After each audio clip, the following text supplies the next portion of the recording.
develop a mental paradigm of success.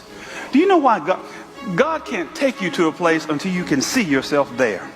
Exposure brings expansion. When I see it, if I never see it, I can't believe for it. But when I see it, I'm exposed to it, and now I can release my faith to expand to it. You see?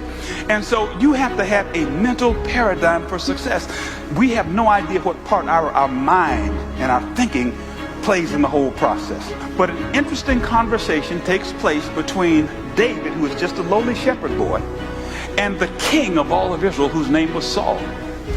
And he goes in and he talks to the king before he goes to fight this monumental battle. When they gave David about as much chance as a snowflake in Hades.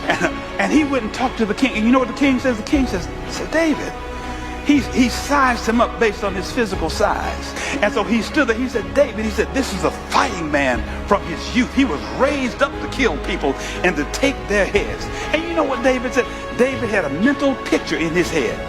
He said, when I was out there in the field watching my father's sheep and whatnot, he said a bear came along and took one of the little ewe lambs, and I killed that bear.